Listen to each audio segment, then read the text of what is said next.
Hello, Just Too Good here, and today we're taking a look at the LEGO Ninjago 2020 Ninja Tuner Car set, which has 419 pieces, 4 minifigures, and retails for $40 in the United States.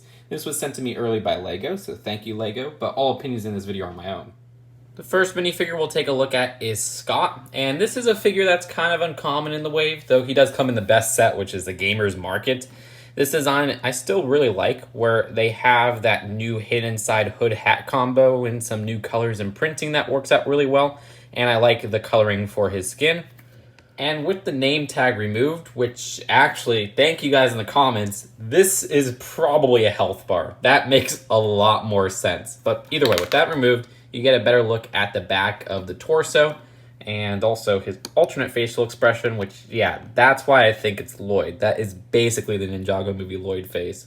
Next minifigure is Digikai. This is a really easy figure to get in this wave with the arcade pod and some of the cheaper sets and even the more expensive sets. He has the name tag just like Scott has, which is the same printing, and that attaches via this pole connection here that goes into the new sword holder piece with a pole connection. This design also uses a new mask piece as well. Oh, and the build for his sword uses the new handle piece as well as this piece, which comes in a little baggie of some of those pieces in that translucent neon green.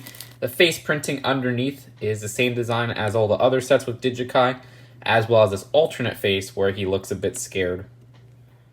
And the last two minifigures included are two red visor minifigures, and they are identical to one another in the printing and everything, except they have two different weapons. This guy to the right uses one of those trank guns from Jurassic World with that part attached to the top. Actually, I think it was first used in Dino 2012, but might be wrong there.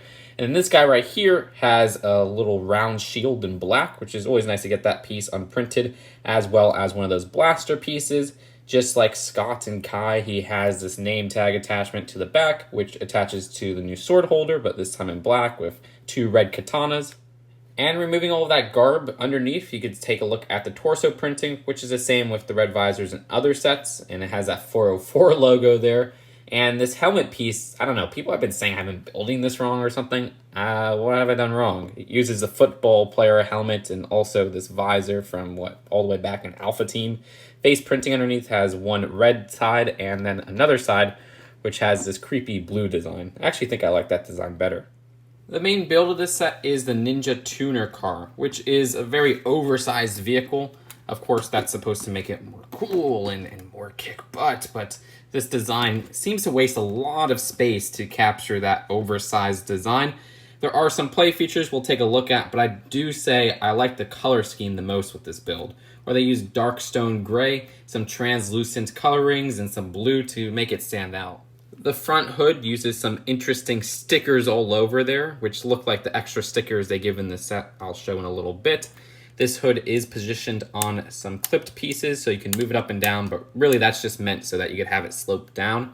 This middle section here for the cockpit area uses a really interesting new color for this piece. I like that translucent pink, which is also in tune with the key Tana of the set we'll look at later. That you could move up since it's clipped on. The seating area here has enough space for one minifigure. Yeah, this big cockpit just has space for one minifigure. I don't really like that because there's so much wasted space here and the positioning and everything. You can't really stand another minifigure here since this is centered in the middle.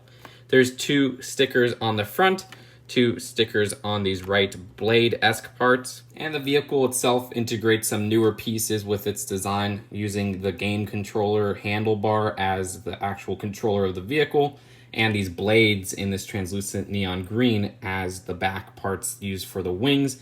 Those do come in a few sets in that coloring that are cheaper than this one. The front wheels use a pretty nice recolor of the existing wheel piece, and these back wheels actually have stickers on them really in tune with those stickers at the front, all with those different designs. This back engine part is a bit messy looking, and that is actually a play feature, and we'll get to that in a little bit. One thing I noticed is the side part where the seating area has some open area, and it just doesn't really look that good. It looks like an incomplete build. And a similar gap can be found right behind the seating area where there's an empty space. I don't know, it just doesn't work and it looks a bit incomplete. But what's strange is that LEGO does complete some areas that weren't necessarily needed, but it does make the build look a little bit better, where the side area here has some extra pieces to just make it look a bit more complete. The front hood design has some extra pieces to give it that detailing even from a low angle. And finally, looking at the back of the vehicle, there's this nice stickered piece here, and this part is how we activate the play feature. But first we're going to need a Kitana.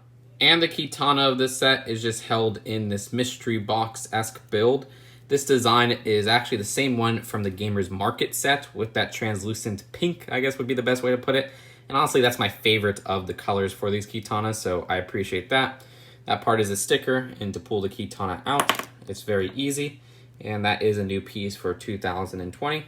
But either way, put the Kitana in this piece back here, move it side to side, and those blades go into flight mode. Yeah, that's it. That's the play feature. What kind of sucks is that these wheels down here have the ability to go into flight mode, but they have to be done manually each. So these do use a socket joint connection, and you would have to push them out and position them to this particular angle. And now the vehicle is a flying car. I mean, I like that you can position the wheels in that specific position, but like I said, it would have been much better if the Kitana itself made the wheels go in that position. Either way, that's it for the build of the set. Let's take a look at the packaging and then the final verdict.